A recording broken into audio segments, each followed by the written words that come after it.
had good elections. So here we go around the world dying to promote elections, and it's all a farce. At the same time, in this country, if you want to belong to a party other than the Republican or Democrat Party, what are your chances? You know, what would the chance of me being in a national debate in a third party? Slim to none, unless I was a billionaire. I haven't reached that yet. No, some very wealthy people might do. Ross Perot, you know, made some inroad. But the system is not set up for competition, and I don't like that. So I wanted to give a little boost to the alternative party. So I got the Libertarian Party candidate, the Green Party candidate, Ralph Nader, and who was the other one? The Libertarian Party, I say. Constitutional Party. There were four. The Green Party, the Constitutional Party. Anyway. Well, we had the four, and, you know, very conservative constitutional, very liberal. I mean, you can't get, in conventional sense, a liberal Ralph Nader and the Green Party. But I talked to him, I said, would you sign a statement? And my statement had 4 points. Bring the troops home, get rid of the empire.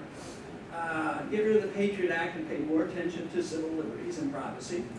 And also, balance the budget and get rid of the Fed. And I thought, wow, this to me is a fantastic coalition. If you can take people across the political spectrum and bring them together, the only thing those who liked more spending than I did had, and I agree to this, is that they didn't have to sign something to say how you would balance the budget. Because I, of course, would balance the budget by cutting spending. And they said, well, as long as, you know, they have the option of raising taxes or something. But if you get rid of the Fed, they lost the option of printing money. So that wouldn't solve the problem. So we had a nice press conference, but still, we are so conditioned to know that that's just a wasted vote, because you've got to vote for one of the two major parties. And over my years, I've come to the conclusion that there's not a lot of difference. You know, we hear a lot of fighting and screaming. You know, we're going to have a revolution. We're going to have the Republicans in, and the Democrats in, and everything's going to be new and different. But, you know, and the Democrats get in, they're more hawkish than the Republicans. When the Republicans get in, they spend more money than the Democrats. And they both love the Federal Reserve, and they both love to police your personal privacy. So I would say, we'll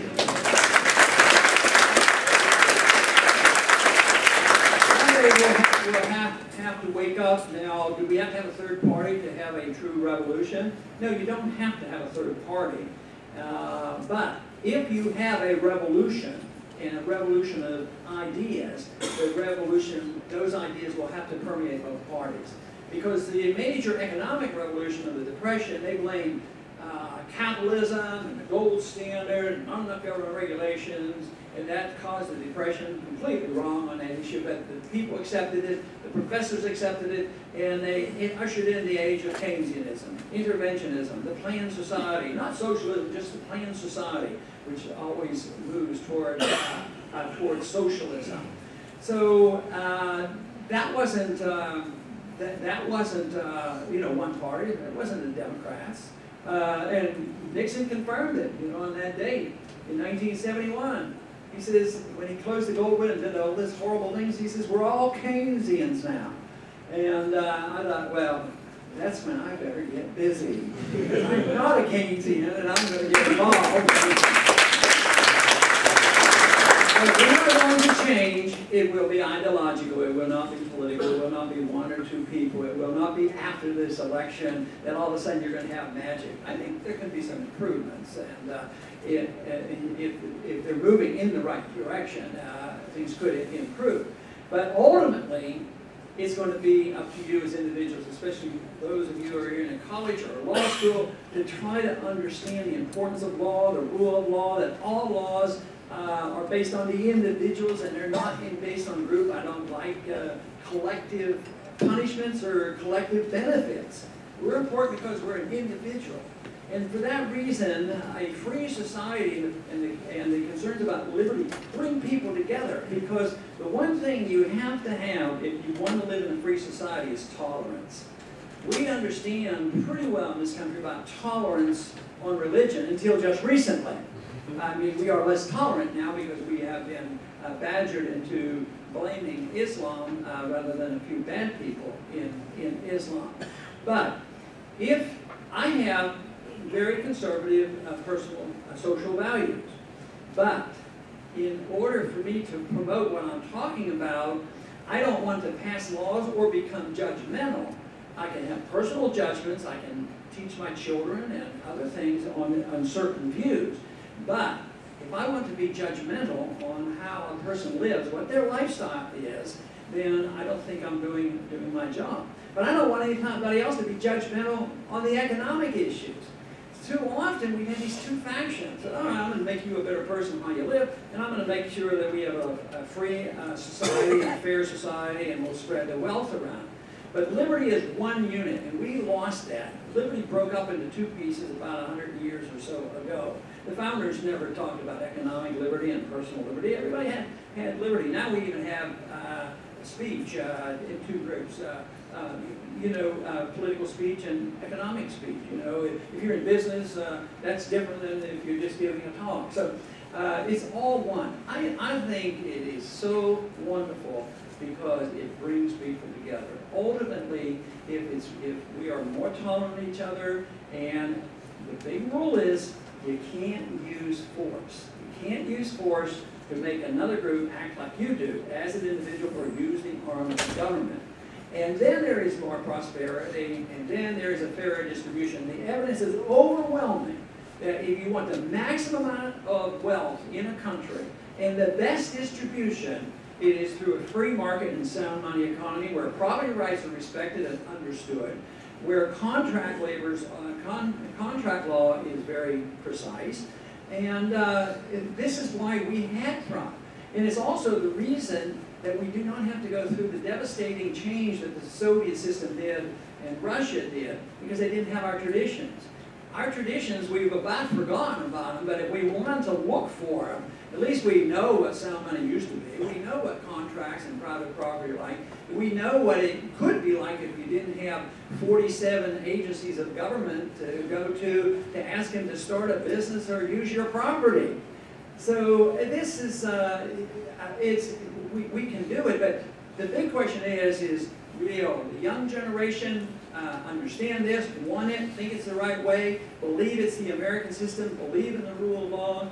And I believe, quite frankly, if we did that and just rejected this and let the bankruptcies roll and let it go over a year or two and we'd all go back to work. Can you imagine, let's say, there's some in here, probably are wealthier than others, but let's say tomorrow nobody has any wealth.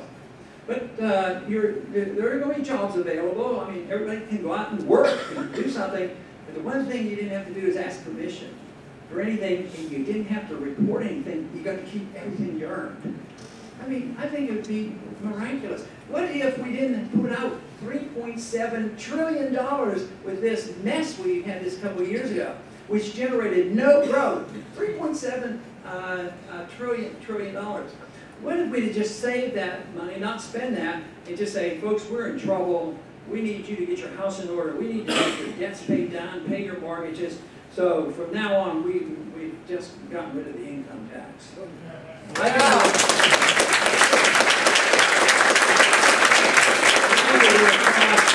Less money really shouldn't cost anything because we're just allowing people to keep what was theirs. That's not a cost to government.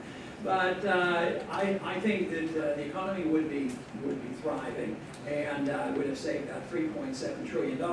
And we would have saved also the potential and the oncoming doom and gloom that's coming with this inflation that we have pumped into the system. That $3.7 trillion is still out there. People are scared and reluctant and won't spend it. And but the price inflation is coming back.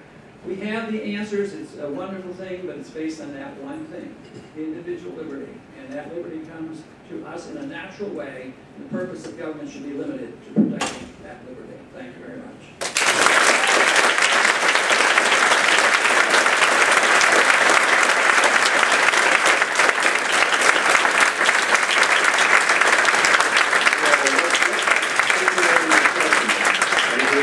Then you probably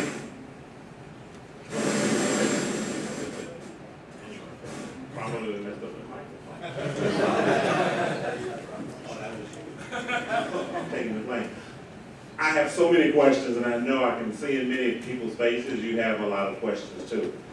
The Government Law Society, Mr. Franklin, have, some of the students have already prepared some questions that they want to pepper him with, Congressman Paul, with initially. If we have some time, we will ask questions from the audience, but we want to give those students an opportunity who have asked for some questions to go ahead and ask them, so go right ahead.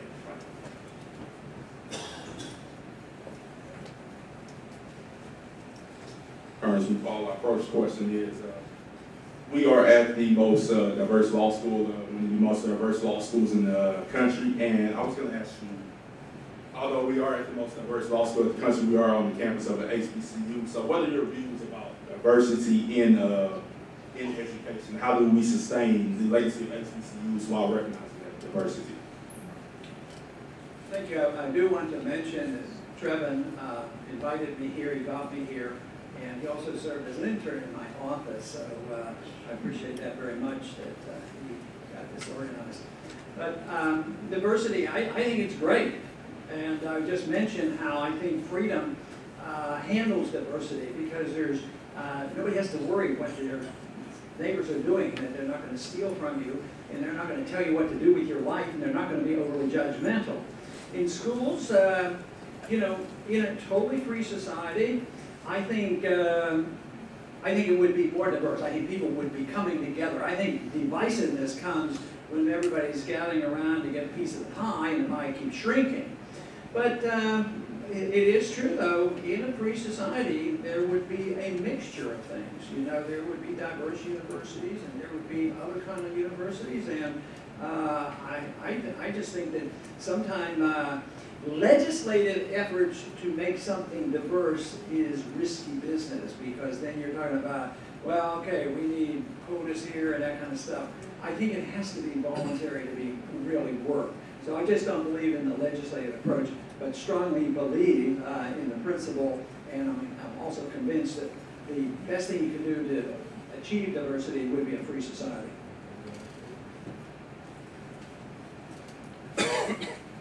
Recently, we have seen the policies of President Obama come under attack from both sides of the aisle.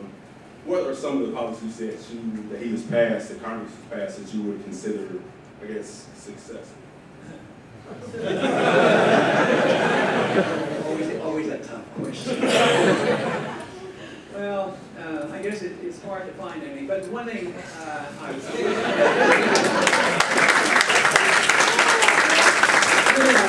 would say is the problems he faced. You know, I think I mentioned in the talk that one excuse is that you know, it's always somebody else. I mean, he inherited it, and he did. It took a lot of years. So in many ways, his argument that this is not all his fault is absolutely right. But my argument would be that so far it hasn't changed a whole lot. But economic policy, I can't give him much on that, and certainly foreign policy. I had been hopeful that here I am talking about my disappointments rather than finding something. But and he was supposed to be better on civil liberties. He probably has encouraged, you know, probably less aggressive punishment for people who decide to smoke marijuana. And also, I think he might be more sympathetic in our move toward, you know, normalizing our trade and our efforts with Cuba. And it's not there yet, but I think he won't obstruct. I might know the answer to the next question, but recently Congress passed the Fair Sentencing Act, which reduced the cocaine to crack distribution from 100 to 1, and also eliminate the mandatory sentencing for crack cocaine. Do you believe that Congress should make equalizing 1 to 1, because it does take cocaine to make crack? I imagine there's a few of you who understand what is going on there, but basically, 100 to 1 means that those who use crack cocaine will punish 100 times worse than if you use powdered cocaine, and which makes no sense whatsoever. You know? But a lot of people